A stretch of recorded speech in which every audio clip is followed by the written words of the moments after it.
NEB class 11 को computer साइन्समा हामी unit 8 हेर्दैछौँ, जसमा हामीसँग सेकेन्ड लास्ट टपिक भनेको कन्सेप्ट अफ साइबर ल इन नेपाल भनेर छ। साइबर ल भन्ने बित्तिकै हामीले के बुझ्नु पर्यो, साइबर रिलेटेड ल भनेर बुझ्नु पर्यो, किनकि हामीले अलरेडी साइबर क्राइम भनेको के हो भनेर हामीले बुझिसकेको छौँ।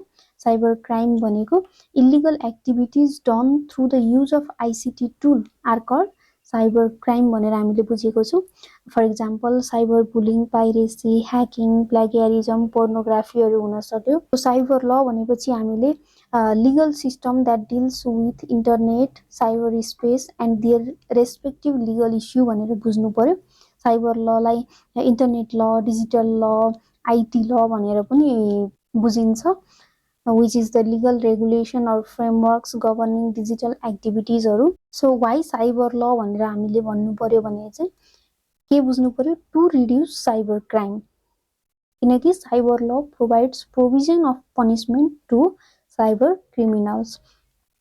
अब cyber law ओल्ड वाइड सिनेरियोमा हेर्ने हो भने लेट 20 मा भनेको 1970 1980 तिर साइबर लको कन्सेप्ट आएको थियो भने नेपालको सिनेरियोमा हेर्ने हो भने 2063 मा इलेक्ट्रोनिक ट्रान्जेक्सन एक्ट भनेर नेपालमा साइबर ल डकुमेन्ट प्रिपेयर भएको हो फर्स्ट टाइम। सो जुन एउटा ओल्ड वाइड टेक्नोलोजीको ग्रोथ भइरहेको छ नि, त्यो ग्रोथ सँगसँगै के भइरहेको छ भने त्यसले गर्ने नेगेटिभ इम्प्याक्टहरू पनि बढिरहेको छ भनेको क्रिमिनल एक्टिभिटिजहरू, ह्याकिङ, पाइरेसी, साइबर बुलिङहरू, प्लागियरिजमहरू जस्तो एक्टिभिटिजहरू पनि के भइरहेको छ, डे बाई डे इन्क्रिज भइरहेको छ।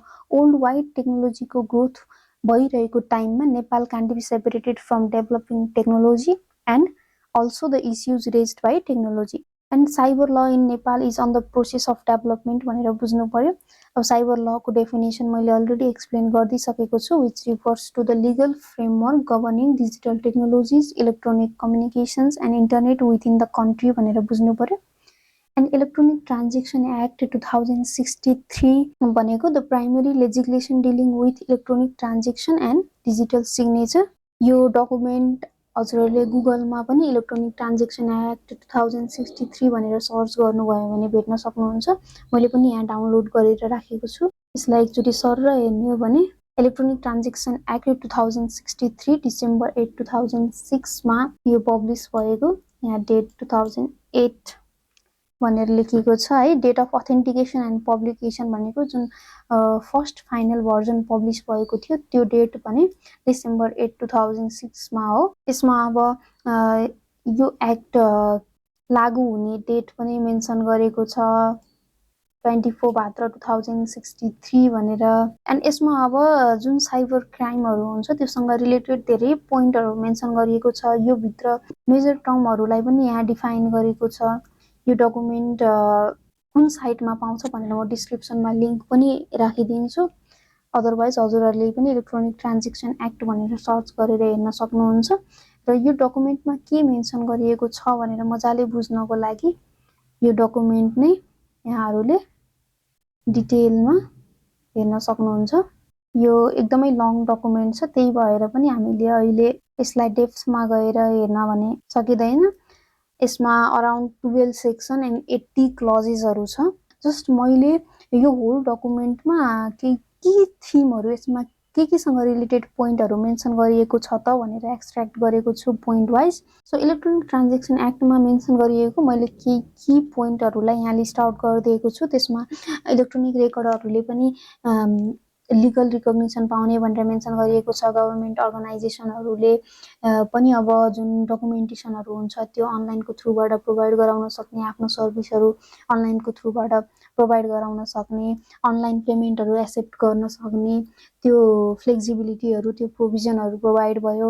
देन गएर सर्टिफाइङ अथोरिटीको कन्ट्रोलरको कुराहरू पनि यसमा मेन्सन गरिएको छ। फर डिजिटल सिग्नेचर सर्टिफिकेटहरू हामीले डिजिटल सिग्नेचरको कन्सेप्ट अलरेडी बुझिसकेको छौँ।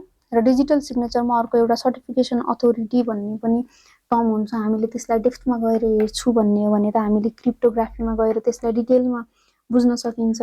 र अहिले हामीले यो लेभलमा नै त्यसलाई डेप्थमा क्लास 11 मा नै हेर्नुपर्ने भन्ने चाहिँ हुँदैन। जस्ट यो ल होल के मेन्सन गरिएको छ भनेर पनि हामीले एक्जाममा मेन्सन गर्न सकिँदैन, तर आफ्नो नलेजको लागि एकपटक टाइम छुट्याएर डकुमेन्ट सर हेर्न म रिक्वेस्ट गर्छु।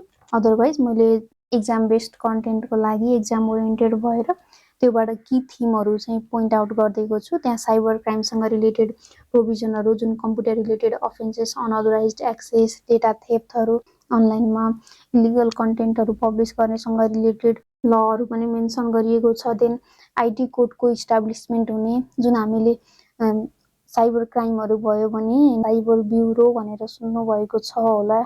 देन नेटवर्क सर्भिस प्रोभाइडरहरूको लागि प्रोटेक्सन, अनि government use of electronic record मैले अलरेडी भनिसकेँ, to accept document and payments electronically. यस्तो धेरै कुराहरू त्यहाँ मेन्सन गरिएको छ। त्यसलाई डेप्थमा बुझ्नको लागि पनि त्यो डकुमेन्ट नै क्लियरली पढ्नुभयो भने एभ्री पोइन्टमा के मेन्सन गरिएको छ भनेर डिटेलमा बुझ्न सक्नुहुन्छ। एज अ होल हामीले के बुझ्नु पर्यो भने साइबर ल मिन्स साइबर रिलेटेड ल, जुन चाहिँ एउटा लिगल सिस्टम हो साइबर क्राइमलाई रिड्युस गर्नको लागि, साइबर क्रिमिनलहरूलाई पनिस गर्नको लागि।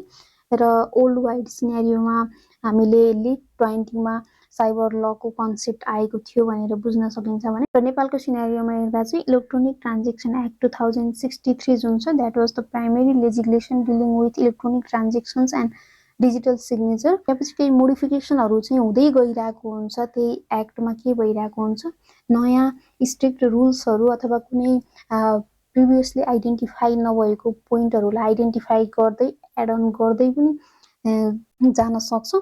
तर जुन फर्स्टमा एउटा फाइनलाइज्ड भर्जन आयो त्यो भनेको इलेक्ट्रोनिक ट्रान्जेक्सन एक्ट 2063 हो। इलेक्ट्रोनिक ट्रान्जेक्सन एक्टलाई सर्टमा इडिए पनि भनिन्छ, that deals with issues related to cyber crime and also help in making and implementing laws over cyber crime भनेर बुझ्नु पर्यो। Thank you for watching this video. If there is any confusion then please let me know in the comment box. नेक्स्टमा हामीसँग ICT policy in Nepal भनेर छ, त्यसमा पनि यस्तै डकुमेन्ट नै हुन्छ।